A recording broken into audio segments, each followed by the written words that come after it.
So my name is Kevin Bannerman. I graduated from Madison in 2017 with a major in economics and a certificate in computer science. And now I work at Intuit as a product manager. I've been here for about 3.5 years. So, what experiences led me to my current position?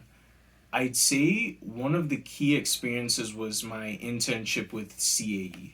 So I applied for an internship there. It was originally for me to jump in and change the website, so change the text and update pictures.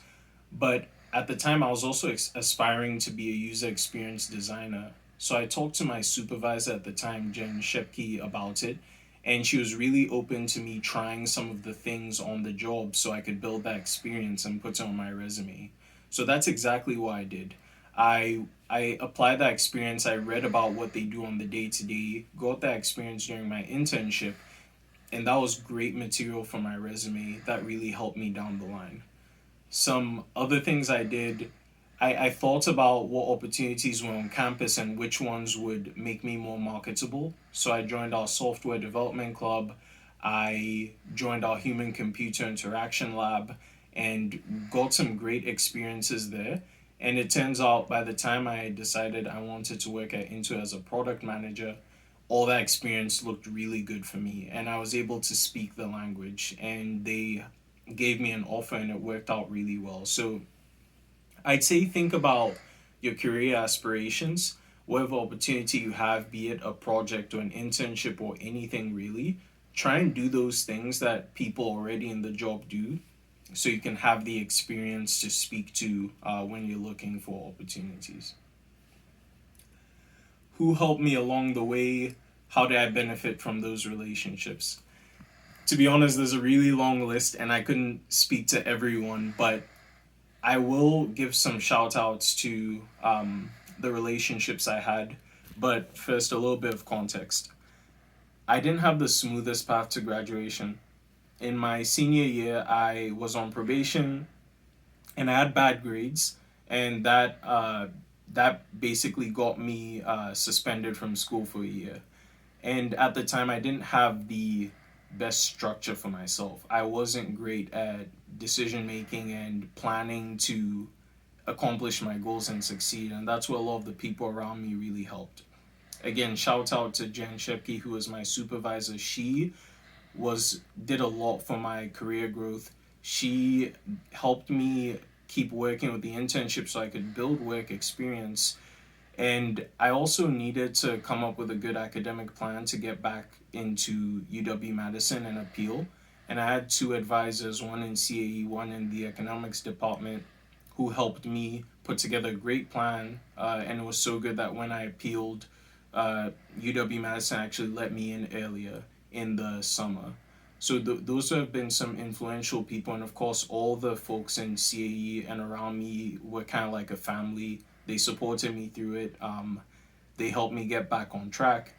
And also, when I got back into school, I needed to do well. So I got hooked up with a peer advisor. Her name is Katie O'Brien. She helped me study for my economics classes, and I got back and got good grades and got off probation immediately. So those people have been super influential in my life, and at the same time I've made very long lasting relationships with them that I wouldn't take back for anything. What skills have I found to be critical to success in my profession? So as a product manager, you're always working with people. You work with people to accomplish a goal. And with the in the people game, I think there's three things that have been really important for me. One is communication. When you think about the workplace, it's been so valuable to be able to speak to someone and communicate my point of view. It's really important to build that, and I've learned to build that over the years because people have different ways of understanding things. People look for different things when you speak, so it's sort of picking up on those different wavelengths and applying that in the way I talk to them. It's been super helpful. And on the flip side of that, too, listening, it's extremely valuable to just listen and focus completely on what a person is saying because when you do that, they feel heard, and you can also take that information and find the things that you agree on, find the things that you connect on, and it makes for a much smoother working relationship. I'd say building emotional intelligence is very valuable as well. Again, in the workplace, we're all people before we're workers or co-workers.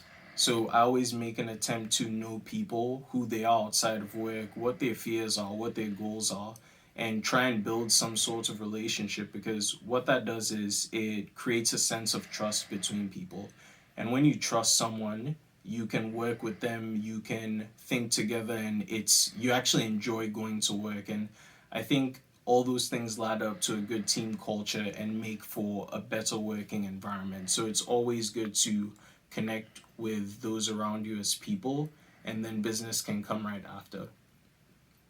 And lastly, as a product manager, I'd say decisiveness is really important. And the way we learn to exercise decisiveness is by bringing data to the table. We always have to have informed opinions. And for me, that means saying that, hey, I think this because I spoke to five customers and heard this as a theme, or these numbers I've seen suggest that maybe we should consider these options. So it's you have a room full of intelligent people everywhere, and everyone has a point of view. That's why it's really important, as much as possible, to come with some sort of data to back that point of view. And lastly, how do I stay focused? Uh, I will be the first to say I think I'm in the top percentile of disorganized thinkers. I'm naturally not the greatest at keeping my attention on one thing, but if you're like that, don't worry, there are ways that can help. I say the most important thing for me is setting my intention for the day. Before I start to work on anything, I try and decide, what is that one thing I need to focus on? What do I need to get done? And I will write it down somewhere so I can always refer to it.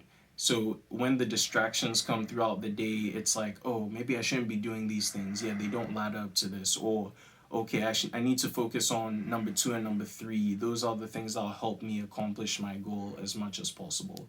So setting the intention and writing things down has been really helpful for me. And of course, anything else where I can use to organize my thoughts, because when I when I keep it all in my head, it gets really stressful. But yeah, I think those are the biggest things for me. Thanks.